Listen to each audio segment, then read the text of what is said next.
Hello and thank you so much for joining us today for the webinar The Challenging Anterior Transition Zone Between Teeth and Implant. We would like to thank Dr. Victor Clavijo for being with us today and our sponsor for making this lecture possible. Please take note of any questions and comments you have during the lecture as they will be addressed by the doctor at the end of the presentation. Without any further delay, please help me welcome the expert himself, Victor Clavijo. So, good morning, good afternoon, good night for everyone. My name is Victor Clavijo. I'm from Brazil, and it's a big pleasure to be with you guys. And it's a little bit different for me. It's the first time that I've been lecturing in online, and so it's a little bit weird, but I will try to do my best. So first, thank you MIS for making possible this lecture. My title in this conference today will be the challenge anterior transition zone between teeth and implant, the procedural aspect. First, I just would to say thanks for my mentors, because the things that I will show in this presentation, it's not just made for me, and this was and we have been making with a big team.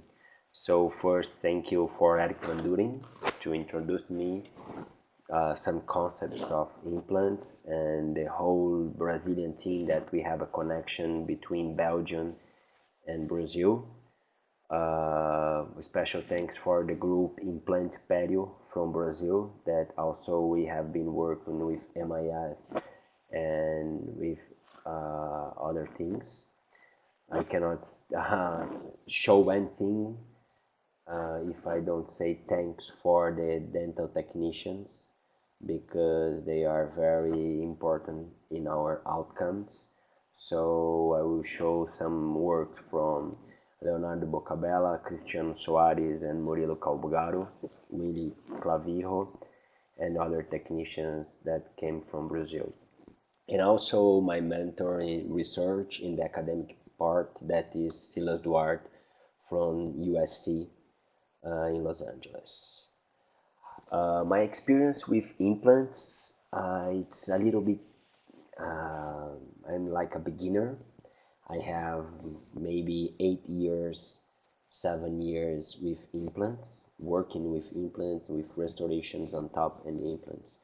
So I would like to show my first case that we finished in 2009. And when I start to take pictures year for year, I start to see that the crown is still good. We made 7 years ago with Procera Alumina with Rodrigo Monsanto from Brazil. And what we can see after some years, we can see that the crown, the ceramic still looking good. But when we start to see, probably the problems start to be between the tissue and the ceramics. Always when we have teeth or implants, I start to see that the challenge for me or for the technicians is try to create a good connection between tissue and ceramics. And if we start to see with some attention the transition zone between our restorations, we can see that we start to have a little bit of lack of papilla. We start to have some recessions also in teeth.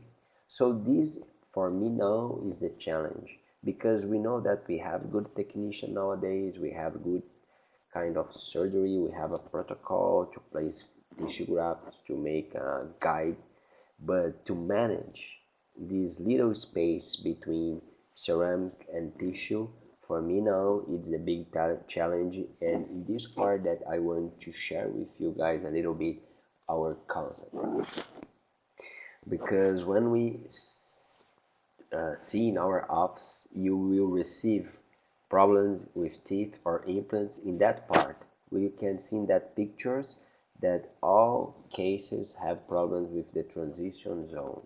And that transition zone, a lot of people are talking, and also maybe the guys that start this was Gamborena and Blatz, and also Cohen start to talk a little bit how we can improve that conditions.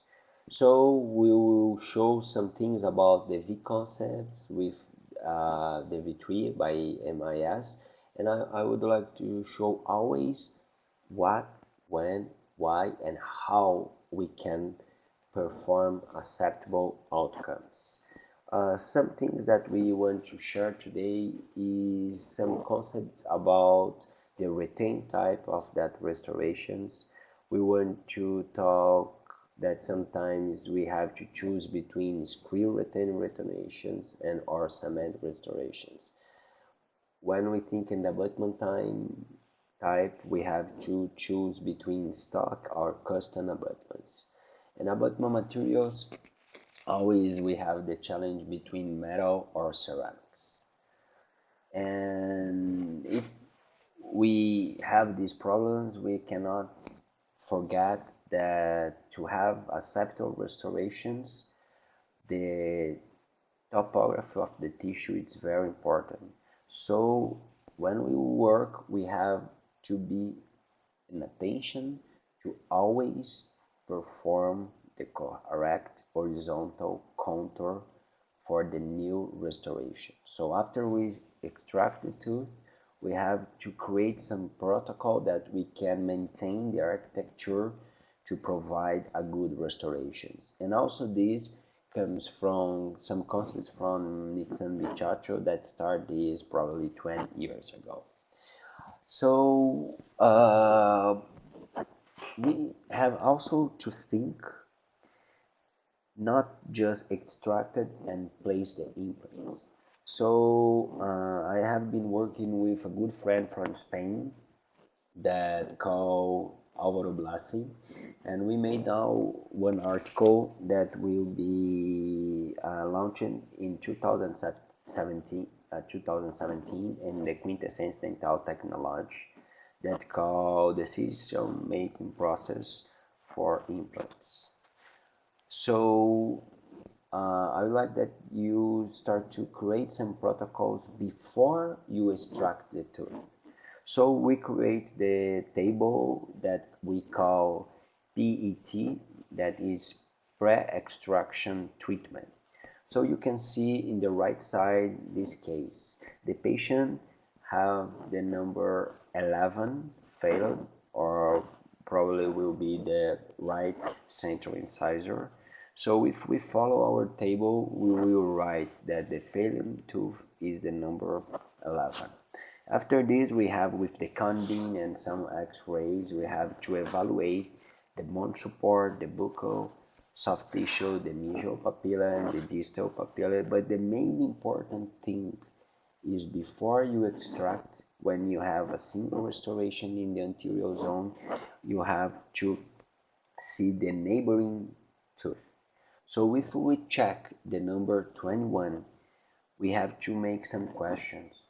Maybe we can improve something before extract number 11, and also if we change something in the number 21, probably the position of that implant will be different.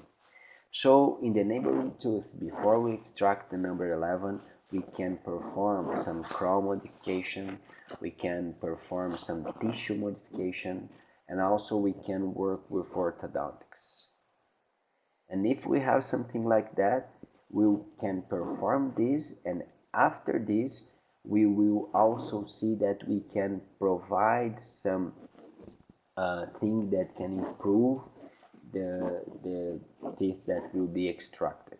So in the number 11, maybe we can do some root modification in order to push the tissue a little bit coronally.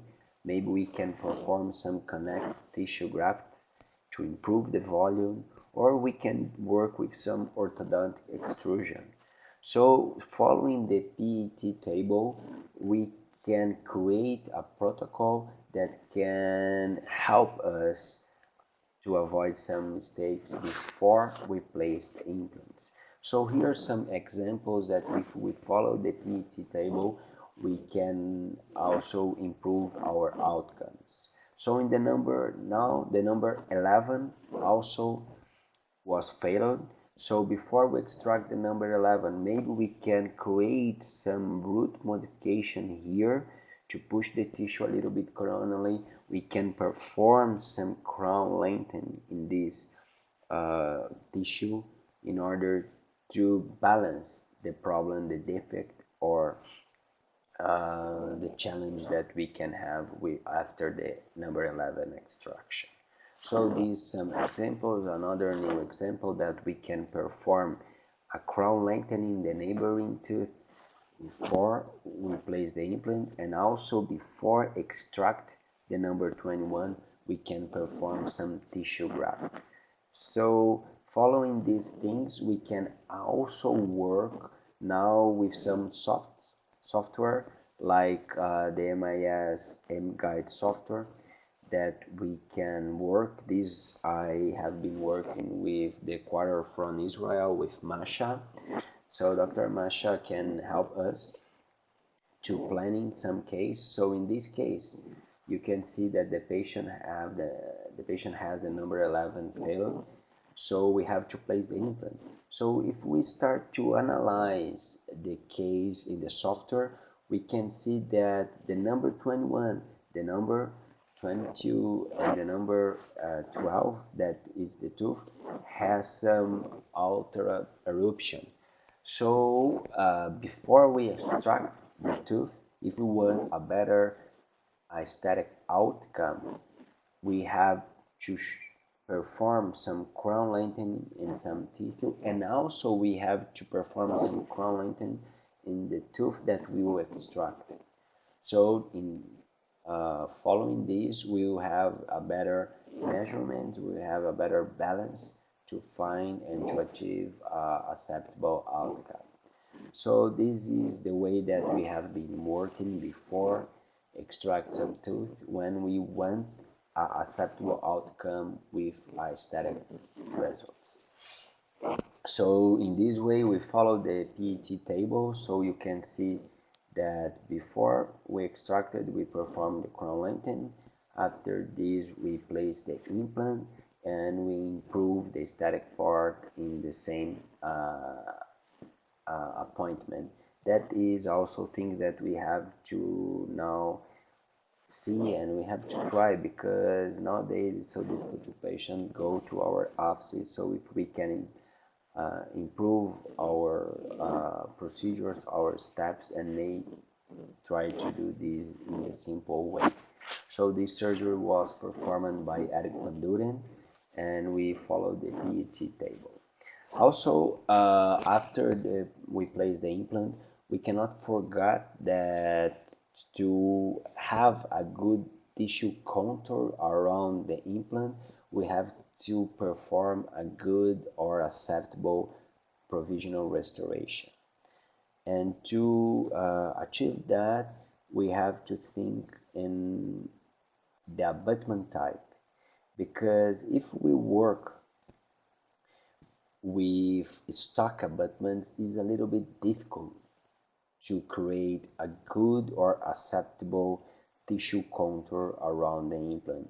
So in our view and in our protocols, we always will use the custom abutment type, because try to look these alveolus that we had the picture after extraction, and you can see also that each alveolus has one tissue architecture. So it's a little bit difficult to use custom abutments and trying to maintain this tissue architecture just with the crown.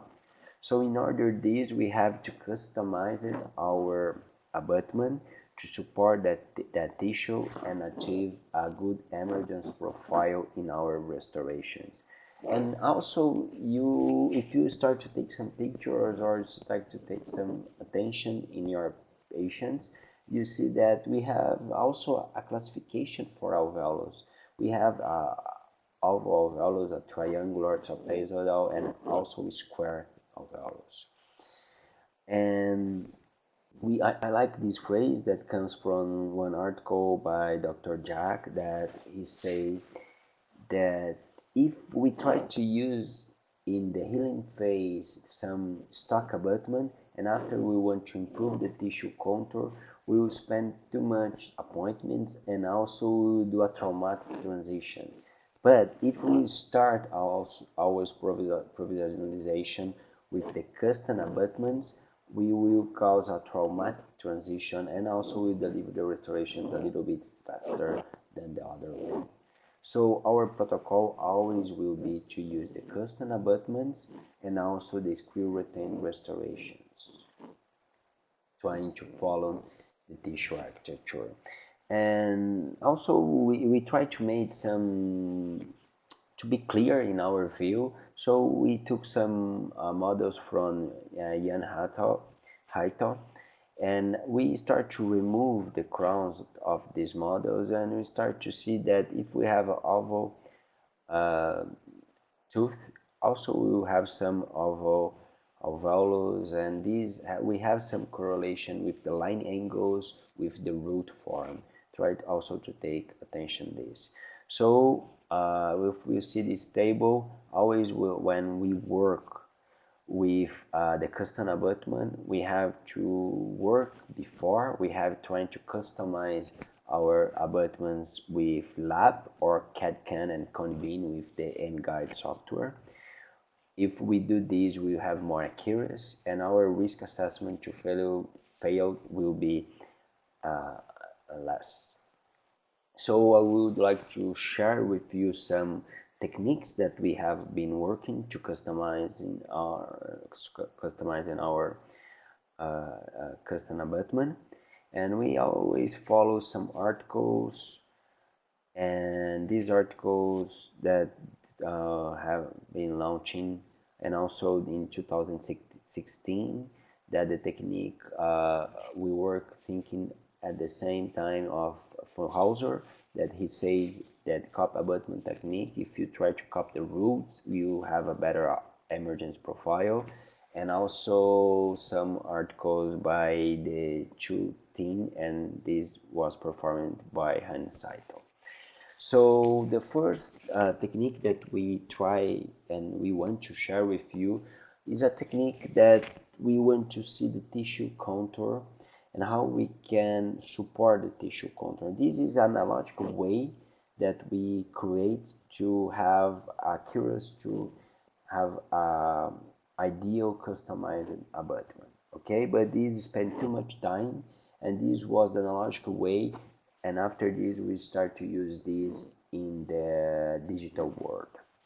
So in that example, then the patient lose the number 21. We have the number 21 failed.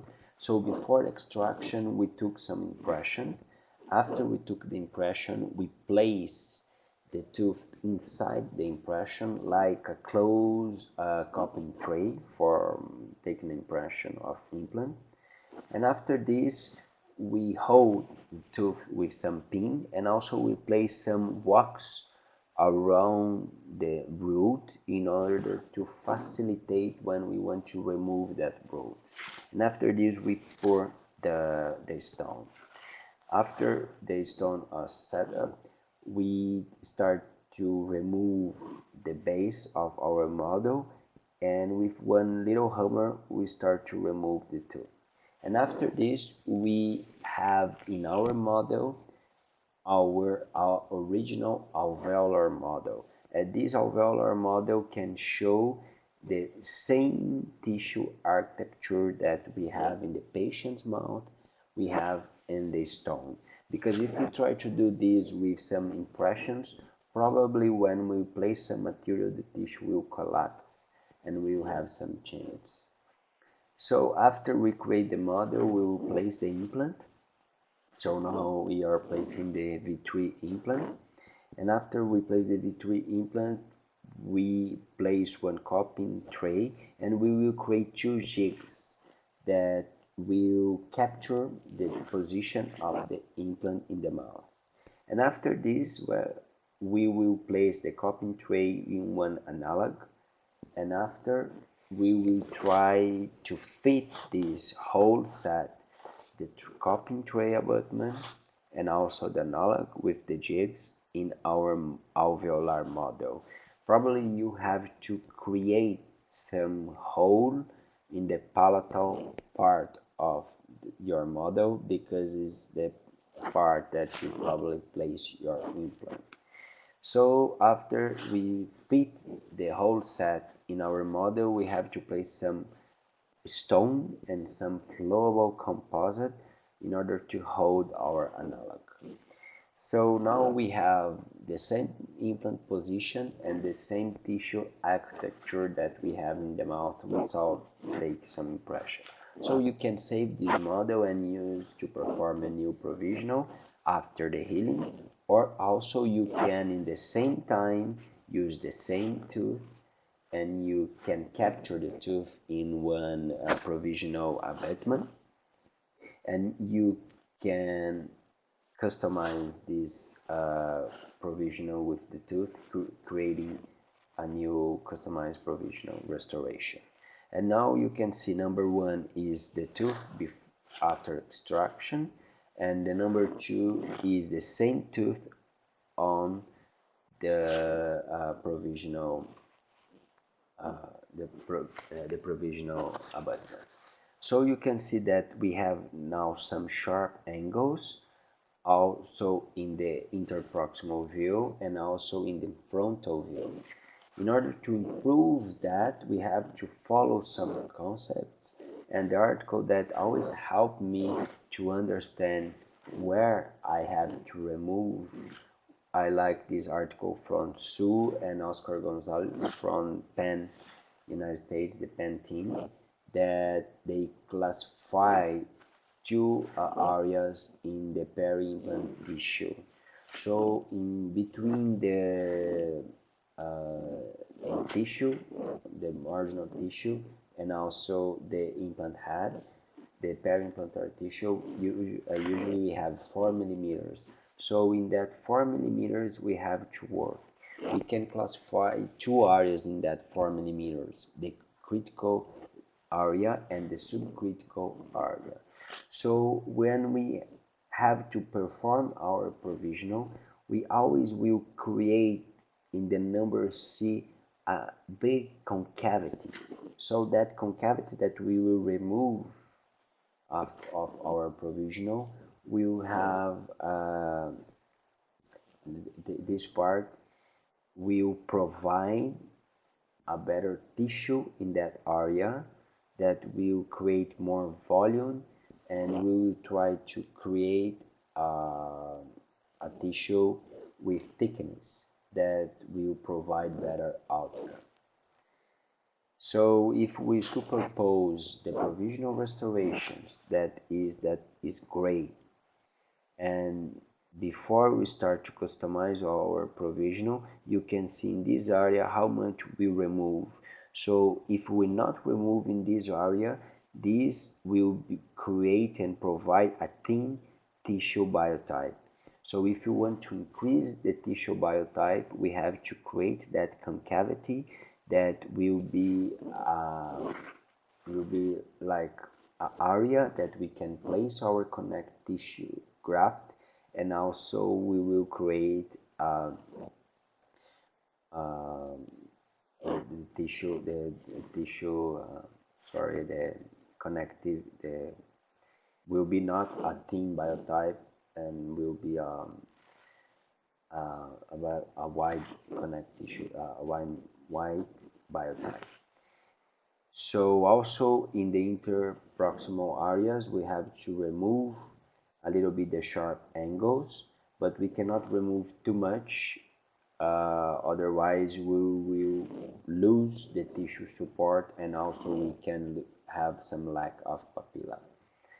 So the first millimeter, so for our provisional restoration, we will try to maintain the same tissue architecture, the same architecture of the crown. After that, in the next 1.5 or 2 millimeters, we will create some concavity that will increase the biotype of the peri-implant tissue, and the other 1 millimeter, 1.5 millimeter will be our platform strip. That is also the way that we have been working with MIS and the V3 concept.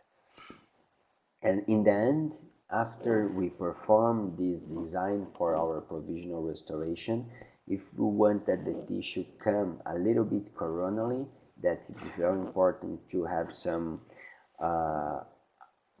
to have more tissue to play in the final restoration, we can remove the next 1 millimeter between the transition zone, creating a flat emergence profile, so this probably the tissue will come coronally.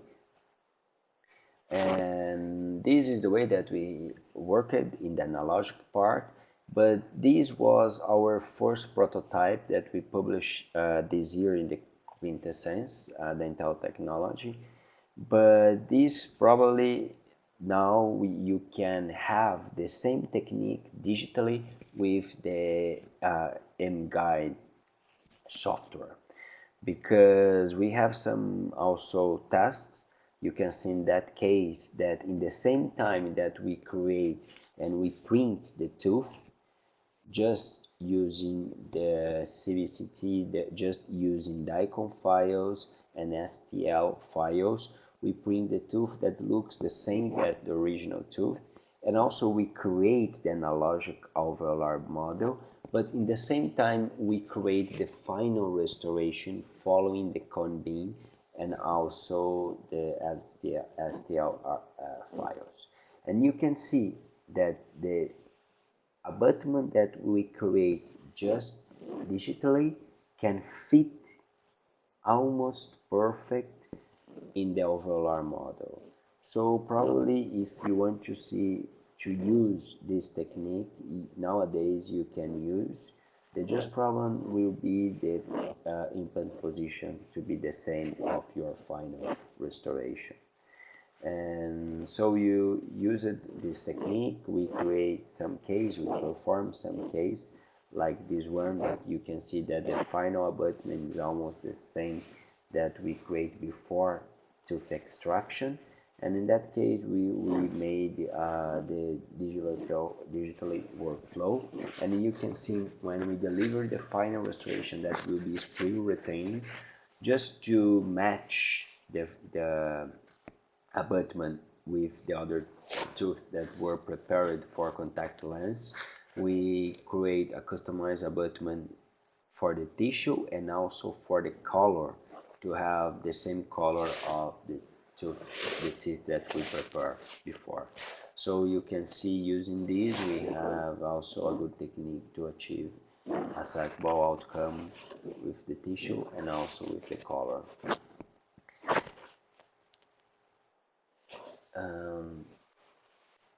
So this is the final outcome, just to see that the things that we have thinking analogic part and also digitally are running well, and maybe we can use this in the future in our daily practice. So this is the final outcome of the case that we made with Cristiano Soares from Brazil. The surgery was performed by Eric Van Duren and the restorative part by me. And we published some articles with this protocol if you are more interested in the Quintessence Dental Technology 2016 that call analog protocol for obtaining the ideal soft tissue support and contouring anterior implant restorations. Also, we published this in Portuguese, and probably this year we will launch in French.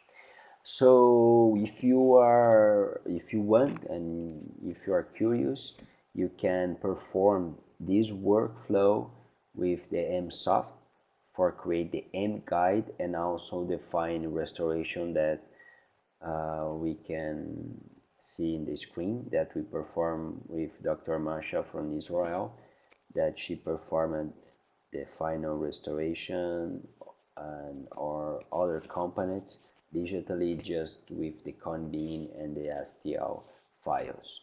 In that case, we create the M-Guide, we place the implant. This implant was placed by Paulo Fernando from Brazil, and that time, just to understand, to check the components, we perform some crown, some zirconia abutments, some zirconia some PMMA restorations. We try to check every component. So you can see that for the sclerotin restoration, we have a good fit. If we want to perform a customized and healing abutment, also we can use this technique. And for the final abutment restoration in zirconia, also we can use. So it's a good workflow, and I hope that you can test and you can use this in our daily practice soon. Also, the other way that we can maintain the tissue architecture, if we cannot create the immediate provisionalization, we can perform the immediate personalized, customized, and healing abutment. So in this case, we also try to perform the customized and healing abutment. So the patient lose the molar and the premolar. So my friend from Brazil, Dr. Paulo Fernando, he extracted the molar and he placed the V3 implant. So after that, usually if we go for the normal approach, we will place two healing abutments, normal ones. The tissue will collapse, and we will have to have some appointments to improve the tissue architecture. And probably you have this kind of outcome. But if you want to optimize your appointments, if you want to create this a little bit faster and also create a good tissue architecture after the healing, the technique that we use in the analogical way is to got one provisional abutment, provisional metal abutment. So after we place the implant, we will place some flowable composite around the provisional abutment. We will cure and we will set this composite with the light cure, and after that we will screw this on top the implant. And if you are a little bit afraid that some flowable can go through the alveolus, you can protect the alveolus with some collagen sponge, and after that you will place the composite contouring the alveolus. Is simultaneously you have to cure that composite with some light cure. So in the same time that you place the flowable composite, your assistant will place the light cure, and we will cure this composite around the alveolus, and you have some image like that. So after this, you have to create some mark on the buccal part, just to know where is the buccal and the lingual after you remove this from the implant. And after that, you have to work in the contours, trying to create a concave part in the buccal part, interproximal a little bit more straight, and also on the palatal a little bit more straight. So if we follow this, we instead to have the normal healing, we will create the customized healing abutments, and probably after 3-4 months you have this kind of outcome that, in my point of view, you can optimize your appointments and you can deliver your restorations a little bit faster. But also, if you want to work this in the digitally way, you can create the customized and healing abutment before you extract the tooth.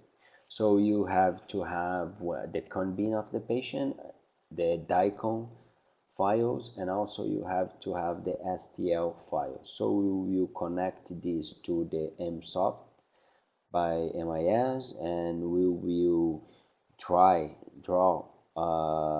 the customized and healing abutment. After this, they can print the M guide and also print the customized and healing abutment. So in this case, also I worked with Paulo Fernando from Brazil. We fit the M guide that looks very acceptable. After this, we extract the tooth. So Paulo placed the V3 implant, and you can see that is in the correct position. And after that, I received from MIS, the customizing healing abutment, with the curve peri-implant part that is a concept from the V3 concept. So this always comes not together, so we have to fit this in the mouth because sometimes we can have some difference with the rotation of the implant. So after we place the implant, we will fit this on the mouth, so we have to glue the PMMA customizing heel abutment on top the metal part with some flowable composite. So this is the view after we place the implant and after we place our customizing healing abutment. Also, if you want to work in this concept and you don't have way to do this digitally, you can work before in one model. So I will share this simple case that the patient lose the number 11. So before we extract the number 11, we took one impression with alginate. So in that time, we measure the tooth. We work in artificial tooth from full dentures. So we will start to create a eggshell provisional restoration. So we remove all the palatal part. We went in the model, we remove completely the coronal part. And after we remove the coronal part, when we arrive in the cervical or the gingival third, we can see the horizontal contour of the root. So this is very important because if we copy this, we can maintain better our tissue architecture. So the way is try to fit the buccal part of your provisional restoration on top of the model. So we start to work in the cervical part, in the interproximal parts, and after that, when we have our provisional fitting on top of the model, we have to hold the provisional with some wax and with some liquid and powder. Following the needle technique, we will create the horizontal contour of our provisional restoration, customizing our provisional restoration. And probably if you want to test this, you can cut the tooth that you extracted and you see if you follow this technique, you also have the semi-contour of the root. So after this, we place our provisional abutment. In that time was an old one that was gray that we have to opacify, but if you work with the new ones that it's the gold color, we don't need to place some opaque flowable composite. And after this, we position and we captured our provisional and we create some concavities. And after we finalize our provisional restorations, the surgeon will place the connective tissue graft and also the bone graft. This is the protocol that we follow by Implant Perio from Brazil. So this is our final outcome of our provisional restoration after the healing, and you can see that following the steps that we mentioned before, you can have an acceptable outcome in the tissue that we extracted. Also, other way to maintain the tissue architecture is using the same tooth that we extracted. So in that, when you have to perform this technique, try to remove the internal part carefully and always trying to maintain the horizontal contour, because this horizontal contour fits perfect in the alveolus, and that part will support the tissue architecture. And after this, that we will create the concave part to increase the volume in the tissue, the peri-implant tissue. So in that case, we will use this technique and we create the concavities and the other part that we mentioned before. And after we finalize our provisional, we place the connective tissue graft and also the bone graft, and we try to avoid some occlusion, and we have acceptable outcome. The other way that we can try to maintain the tissue architecture is before we extract that root, we have to reline our provisional before extract the root. So if we have a provisional restoration, we reline on top the root, probably we have the same architecture of the root. So we have the horizontal contour, and we can perform the customized provisional easily, and when we have some reference. So this is also the way that we have been working. And if we have some problems with the level of the tissue, we can create a little concavity here, and after we will manage the tissue with some tissue graft. This is also surgery performed by Paulo Fernando from Brazil. So in our conclusion, with the article that we have been working between Blas and me, we know that if we use the stock abutment, we know that it's a little bit cheap, but it's difficult to control the margin. But sometimes if we have one implant that is too shallow on the tissue, we can use the stock abutment because we don't need to manage the peri-implant tissue. But always when we want a good aesthetic outcome, we have to use the custom abutment. We know that we can control the margin placement, but the problem that we can spend more time and the cost could be a little bit different when you use stock abutments. But is our preference for these situations.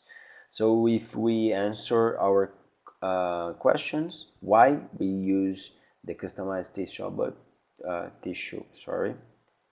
I will come back here. Why we use? Because we improve the tissue support, we improve the tissue architecture when, always, and how trying to create the correct management during the surgical and provisional phase. The other thing that I want to share with you is after we place the implant, after we have the healing, we have sometimes to manage the tissue.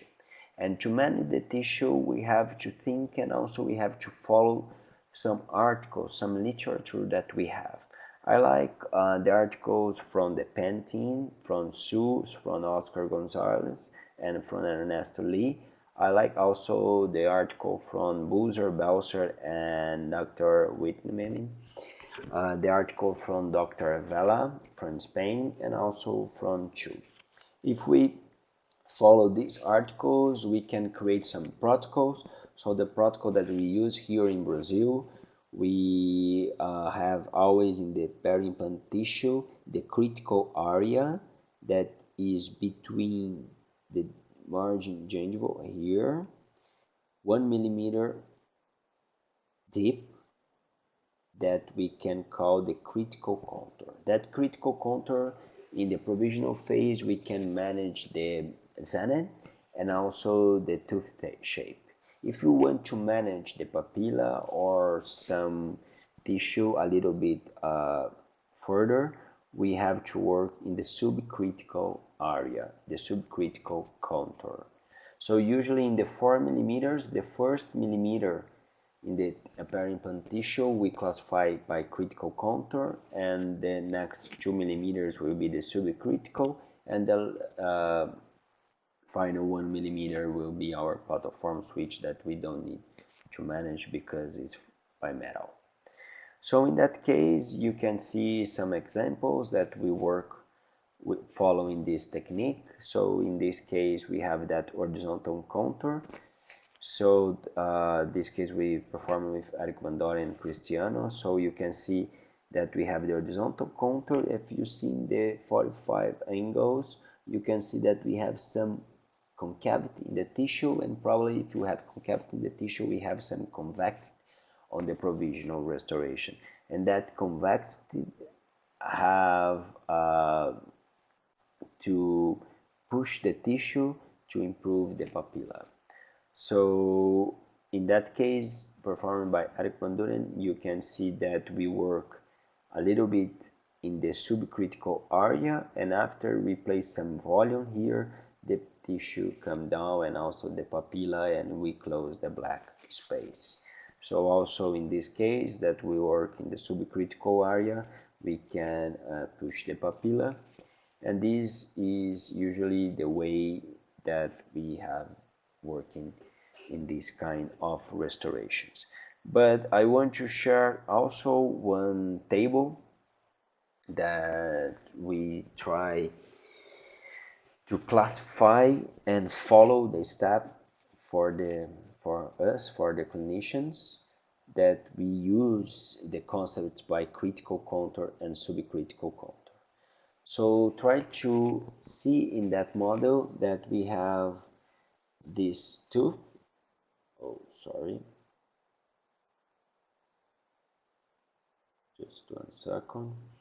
We have in this tooth, the tissue is a little bit coronally, so we want to push that tissue. To push that tissue, we will increase the critical area, because we don't want to increase the subcritical area, otherwise we will turn the tissue a little bit thin. We just want to push the tissue. So to work in the critical area, we start placing some wax on top of the tissue. After that, we perform our zenith. After we finish our zenith with some pencil, we will draw our zenith, and now with some burr we will just create our zenith. After we create our zenith, we will wax again, improving the emergency profile, and after that we have the tissue architecture on the model almost correct, so we can place our provisional on the model and reline with some flowable composite. So try to see in that case that we increase just in the critical part, and after we increase the critical part, we place our provisional restorations. We follow the concepts by the article from Whitman and also from Bruiser and Belzer, that when we place our provisional restoration, the ischemia cannot be more than a half part from the homologous tooth, and also the ischemia have to disappear in 15 minutes. So we place our new provisionals, and you can see after some weeks that the tissue are almost in the same position from the neighboring tooth. So this is the way that we have been working with some provisional restorations. And the table that I want to share with you also will be available in the article that I performed with Alvaro Blas. It will be in the next KDT 2017. That we classify when we have to manage the tissue after the implant healing. We can classify the tissue in stable and unstable. So we have to measure the thickness of the tissue before we remove the provisional restoration. So with some needle and with some endo stop, we can punch this on the tissue, and we can measure this with some endodontic roller.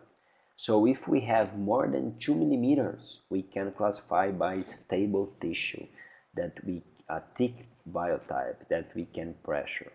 If we have less than 2 millimeters, we can classify unstable, that probably we have to perform a connect tissue graft, or otherwise we will work in a high risk assessment. So you can see that we can have three situations of the tissue. The tissue could be apical, in the same level, or coronal.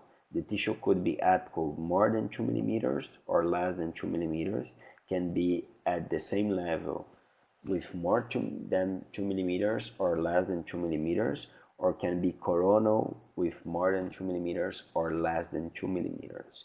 So if we have the tissue apical with more than 2 millimeters, so we have good volume, we just have to reduce the critical contour and weight, and probably the tissue will come down. If we have less than 2 millimeters and the tissue is apical, we have to reduce first the critical area in order the tissue come down, and after that we have to perform one connect tissue graft. So following these steps, we can show some examples. So look, the tissue is a little bit apical with a lot of volume, so we just modify the tooth shape and probably the tissue will come down. In the next case, we have the tissue a little bit apical but without volume. So we have first to remove the volume of the provisional and after place a new connect tissue graft. If you have the tissue in the same level with a lot of volume, just perform a precise impression and follow to the final restoration. In the second case, if we have the tissue in the same level but without volume, we have to perform the connect tissue graft. In the third example, if we have the tissue a little bit coronally but with a lot of volume, just work on the provisional and push the tissue. If we have the tissue coronally but without volume, we have to perform a new connect tissue graft in order to increase the thickness of the tissue. So this is the way that we have been working, and we try to work always with the screw restorations because we have better retrievability. And the problem sometimes could be the patient can be not satisfied because we can see the holes, but we just work when you have the correct position and try to always see the thickness of the walls of the final restorations. We sometimes have to work with cement restorations. The just problem is how we can control the access of the cement. So with screw restoration, we have more retrievability. We can work without cement access, and we can have better maintenance. Always when we have the implant in good position, and how applying the position with the 3D softwares and surgical guides. I want to show to finalize. I place a little bit more contents in the presentation, so I will jump a little bit and I will show one clinical case when we follow all that concepts with the V3 implant. So I have that patient that she lose the number 21. So before we extract the tooth, we trying to follow our table, the PET table, and also trying to use a customizing provisional restoration after we place the implant. So we can see in that case that we can improve in the neighboring tooth the crown shape. Also we can perform some crown lengthening to improve the tissue architecture. So before we extract the number 21, we try to realign the new provisional restorations, trying to copy the root form, and after this we will place the implant restorations and we have a good healing. After we have the good healing, we have to work in the number 11 now, because we have a metal post and the metal post is not acceptable. So we try to remove the old metal post and we place a new fiber post. So we improve our preparations. This is before and after we place our fiber post, and after our healing that we can see that the tissue looks a little bit better. And also after the crown lengthening, we see that we have to work a little bit here, improving the shape of the crown here, and also the canine. We're trying to advise for the patient to use some orthodontics, but the patient doesn't want. So we try to go with minimally invasive restorations. Our first option was the composite, but the patient, she's a dentist and she wants the ceramics. So to go to the ceramics veneers, we try to follow a minimal preparation in order to create a minimal preparation with almost 0.3 millimeters. We follow some protocols that we have been working here in Brazil. You can see with the probe that we just create a little cervical line. If we don't need to prep, we still prefer to prep a little bit to facilitate the technicians to visualize our fit of the restorations. So for the partial veneer, we just remove the sharp angle of the canine. So look, in this is before preparation, after preparation. So we create the cervical line, we try to remove the sharp angles, and this is before we take the impression. Now we have a good also tissue tissue healing. Here we can see that we have a lot of volume, is in the same level, so we can go straight for the final restoration. In that case, we perform with Leonardo Bocabella from Brazil two zirconia crowns and also two contact lenses. One is the like veneer with minimal thickness, and in the canine we perform some partial veneer from feldspathic ceramics. So now we bond our restorations following protocols for veneers.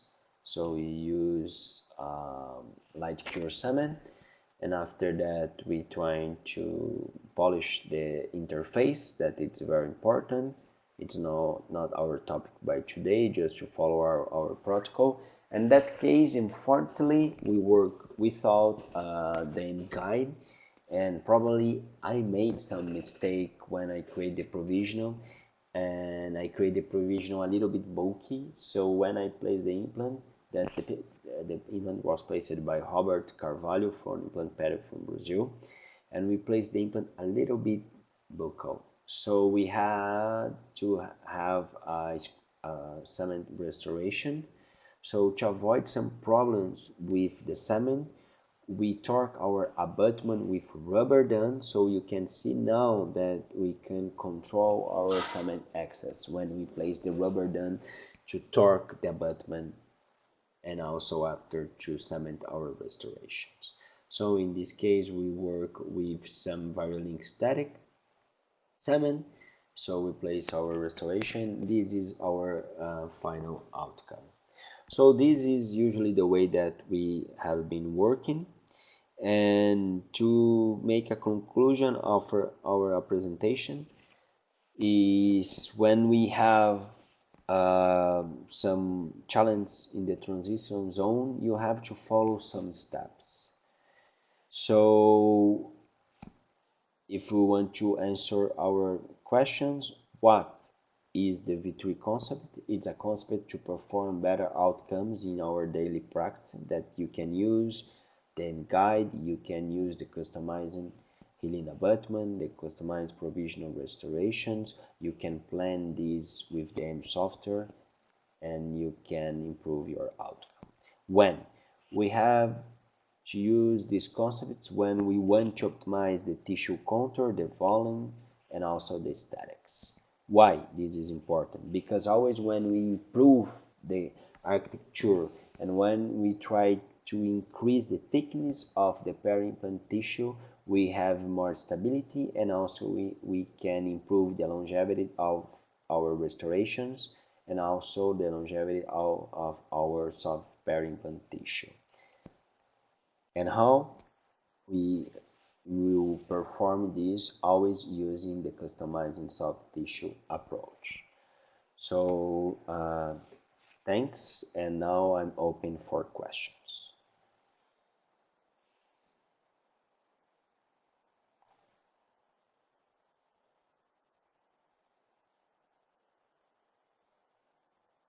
So my questions, the first question is from Arturo Sanchez Perez.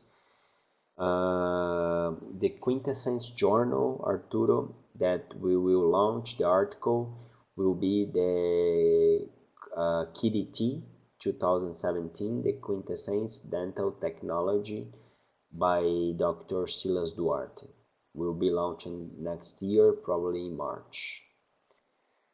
The other question is, what grafting material do you use for anterior implants? I'm work more with the restorative part, so I know that they use some bone from bovine animals. They use a lot of brands. I can mention that I know that they use in Brazil by, I think is from Guideless by us, and I know that Eric used more from MIS. I don't know if we have more questions, if I answer. Oh, thank you, Arturo. Thank you, Cesar. So Cesar, ask me now, how many time do you wait when do you use immediate provisionalization? So Cesar, usually I like to wait more than 4 months because we know that can have the osseointegration after 2 months, but to have a better outcome for the healing of the tissue, I prefer to wait minimal 4 months. So after 4 months, it's better to push to work in the critical or subcritical area.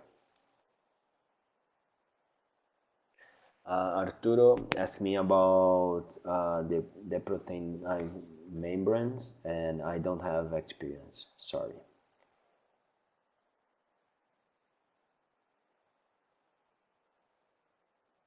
Cesar,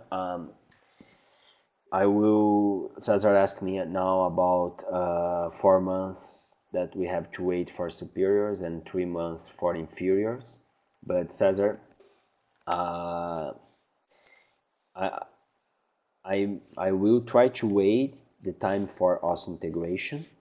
So if the brand of the implant tell me that I can have osseointegration with 25 days, 28 days, or 4 months, or 2 months, I will still waiting 4 months to work in the static parts.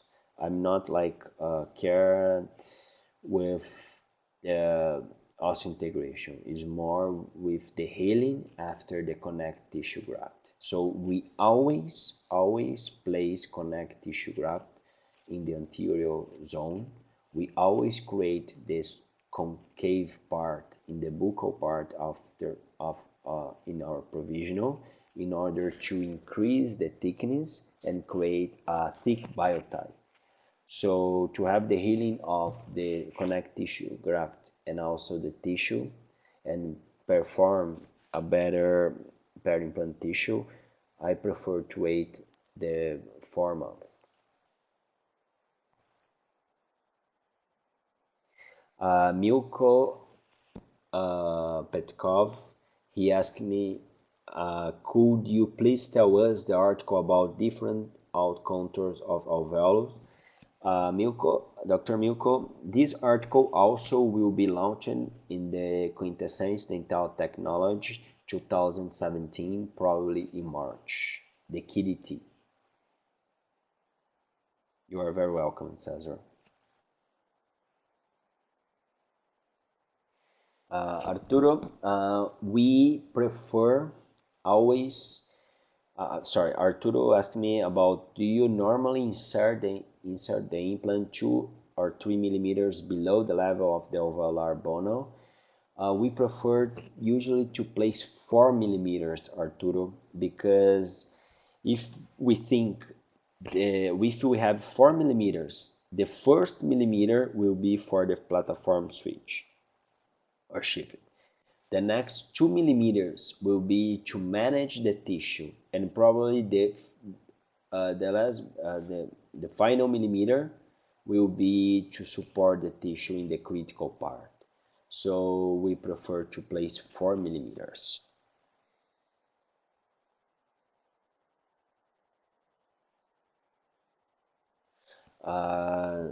Giovanni Ballarin asked me how to manage difficult gingival contours. Please. So Giovanni, if we have a difficult contour, so let's have an example. I showed in the beginning, if we follow the PET table, if you have a contour with a huge defect, so the first thing, try to see the neighboring tooth and ask it for you, should I do crown lengthening in the neighboring tooth? Should I work something in the neighboring tooth in order to decrease the defect? And after this, when we have the defect in the side that we have the defect, should I perform some connect tissue graft before extracted? Should I perform some bone grafted before we place the implant? So when we have some difficult gingival contours, we have to work probably in the neighboring tooth, and also we have to work before we place the implant. I hope that I could help you a little bit. Mohammed asked me, 4 millimeters will be very deep. I guess do you use abutment with high gingival color? What do you prefer? What do you prefer, a cement crown or a screw retained crown?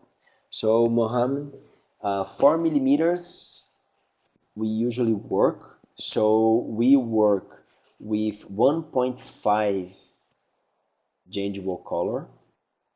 Okay, we work with the height with 1.5 millimeters. So now we have 2.5 millimeters to work with the concave part or convex part to manage the tissue.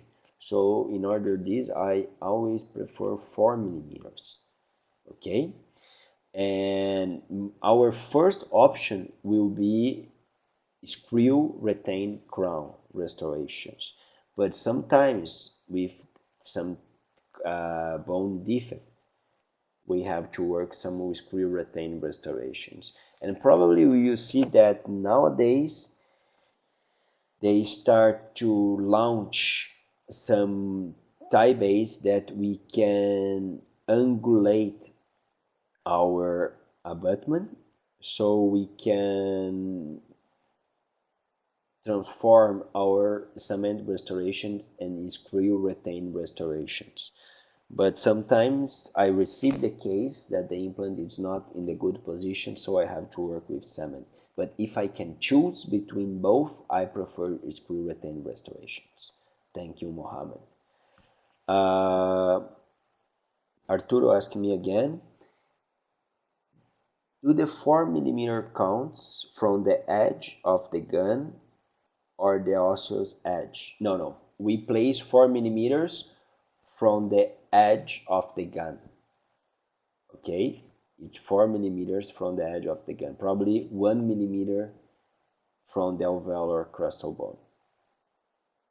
Sorry if I'm not clear. Thank you, Arturo. Jennifer, thank you for ask. As the restorative dentist, does your patients schedule their appointments with your surgeon and you in the same day, or do you schedule your surgery in your office so that you may perform the custom temporization? So Jennifer, the most part we work together. Okay, so I'm living in a small city in Brazil that it's so small. So also my surgeon lives 1 hour from my office. So I try to schedule for work in the same time.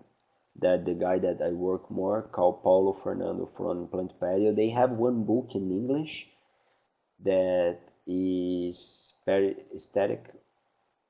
They launched in the quintessence this year, if you see, is from Implant Patio Brazil.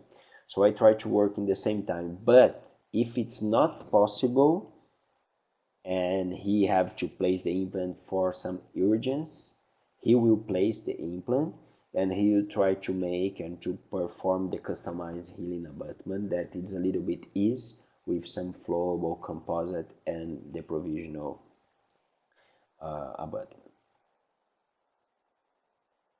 But my option is always to work with him in the same time. And also the workflow is he placed the implant. After that, I reline the provisional, and after I finish the provisional, he will check and fit, and if all it's okay, he will remove the graft, he will place the bone graft, he will place the connect tissue graft, and after he will screw our final restoration. So we work in this workflow. So I will thanks Alberto for asking me. So your question is, how thick do you need the alveolar bone to be to decide to put an implant in the frontal region? Just one question I'm trying to understand.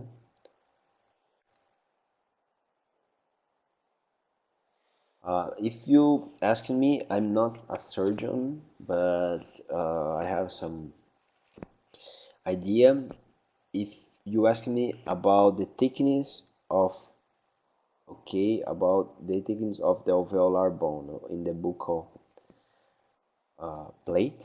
So I know that following this is a controversy in this we can have a lot of discussion, but I will tell that the protocol that we have here, if we have stability when you place the implant in the palatal plate, and if you don't have any bone in the buccal plate, we can do the immediate provisionalization, but we have to augment that bone with bone graft and tissue graft and some membrane.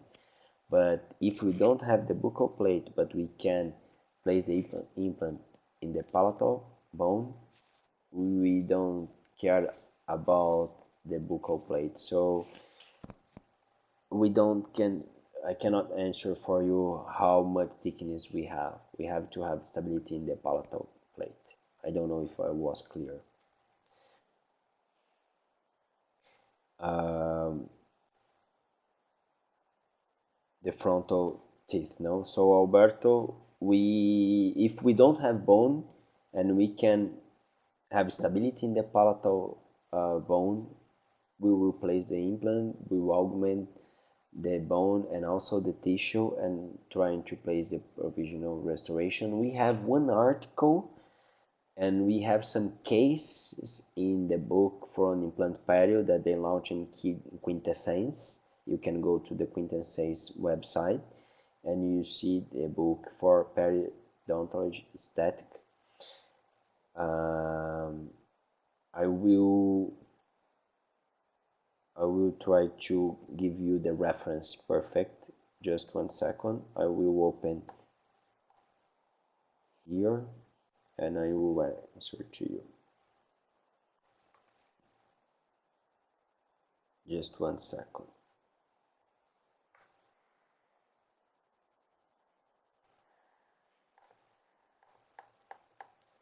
So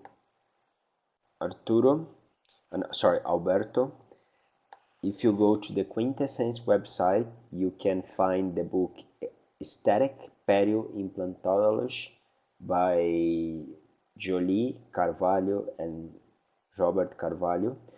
That we will see that they have one chapter that they manage implant in the anterior zone without some buccal bone.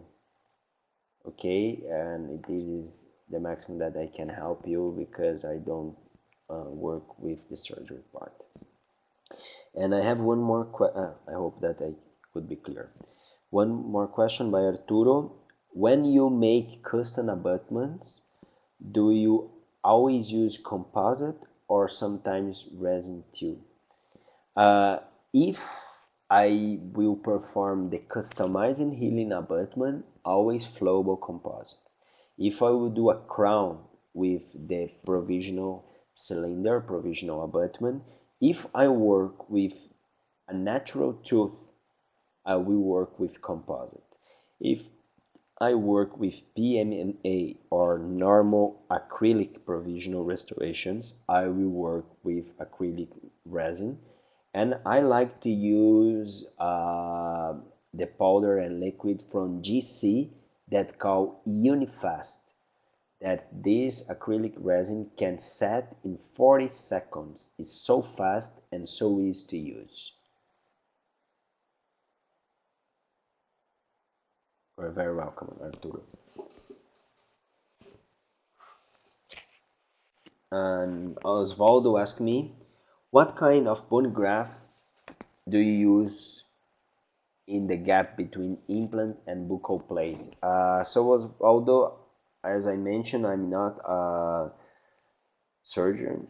So I know that Eric Van Duren used the bone from MIS, and also the guys that we work in Brazil, because we don't have MIS in Brazil, they use from bios from guiders.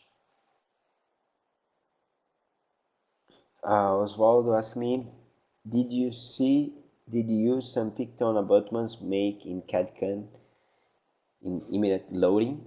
Osvaldo, yes, I used one that from MIS, and one I was, I think, 3 or 4 times from MIS, one time, and also from Straumann. And from Straumann, I think that is a little bit big. It's difficult to work. From MIS is a little bit thin, and I use it. I don't have any problem. I don't have too much experience, just 4 or 5 cases.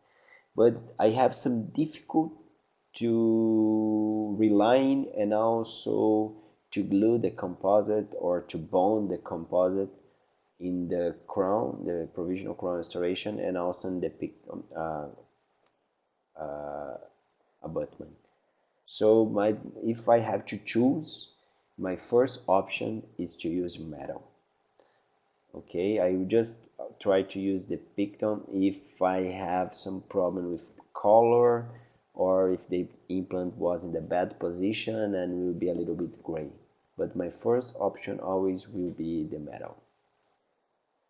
Osvaldo, in hybrid abutments, he asked me, in hybrid abutments, do you prefer zirconia or IMAX? I have more experience with zirconia. We made some hybrid abutments with IMAX, but I don't have too much experience. I know that some Brazilian team will show one article that he compare zirconia and IMAX in the biological part, and they show almost the same outcomes. But if I have to choose, I will choose zirconia, okay, because they have more strength, they can perform by CAD/CAM, and also the color is a little bit more opaque. So I prefer zirconia abutment. So thanks so much, and it was a pleasure to be with you guys, and I hope to see you soon. Bye bye. We would like to thank our speaker for sharing his knowledge and expertise with us today. We would also like to thank our sponsor for making this online course possible, and thank you, our wonderful audience, for your interest and participation. The CE quiz is now available online on the course page, and completing it will allow you to earn your ADA CERP CE credits. The recording will be posted online within the next 48 hours. You will receive an email notification with a link to the recording. Thank you again, take care, and goodbye.